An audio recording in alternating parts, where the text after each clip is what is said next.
पाचाले तिंगिली देवराजु में फुकी मागेरा इधर फुकी मागे रे बात करने भी जोइरा हां आज तुम तो गाओ तो बेटी आता है कि गा आओ तो हां चली आज काली दिशा तिंगिली मेरा दिला पाचाले तिंगिली देवराजु में काली दिशा तिंगिली मेरा दिला पाचाले तिंगिली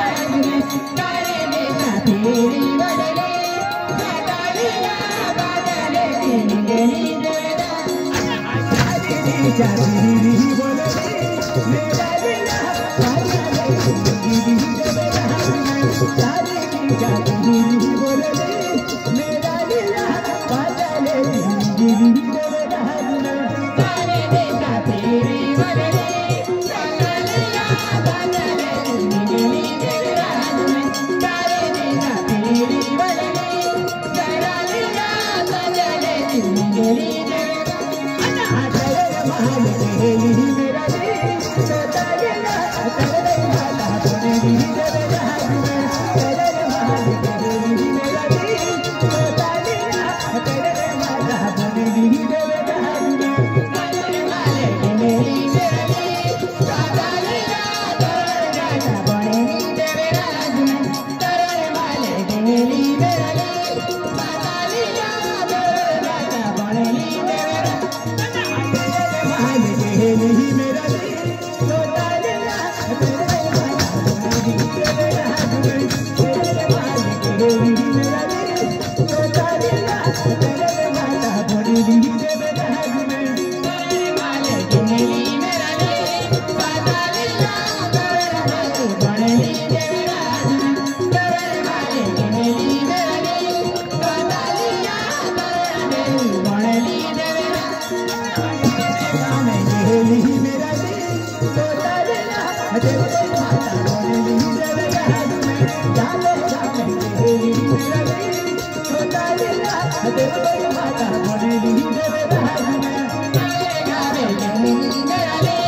अनिल दादा है सुने दादा है हां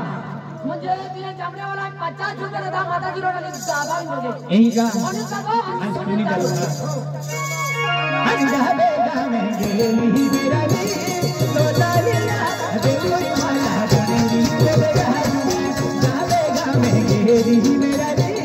तो दालिया देखो माला बनेली बेगा गाने गाने गेली मेरा दी दालिया देखो माला बनेली बेगा गाने गाने गेली मेरा दी दालिया देखो माला बनेली बेगा माता का कौन गेली मेरा दी तो दालिया देखो कौन बनेली बेगा माता का कौन गेली मेरा दी तो दालिया देखो कौन बनेली बेगा गाने का कौन गेली मेरा दी दालिया देखो माला बनेली बेगा गाने का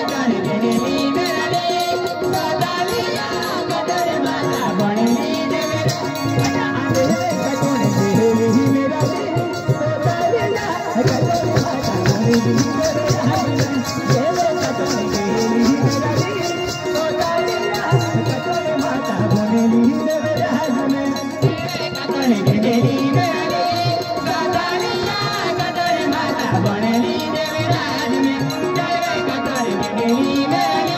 तो दालिया देखो माला बनेली बेगा प्रमोद भाई हाँ तुकाराम दादो भाई जो आपण मंडपाचे तुला तो सहभागी झालो तो आता एक सरपंच सुनील दादो भाई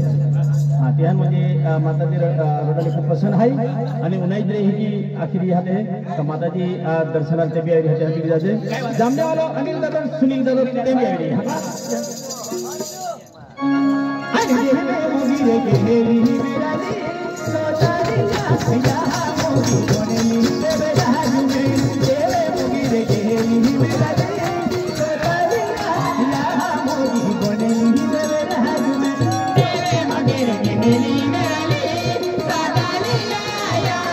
मोगी बनली देवे राज में देवे मगे गेली बेरले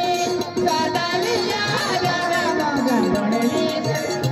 अन्ना देवे मोगी रे गेली बेरले सदालिया यारा मोगी बनली देवे राज में देवे मोगी रे गेली बेरले सदालिया यारा मोगी बनली देवे राज में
दादा में जाती रो जोड़ी लो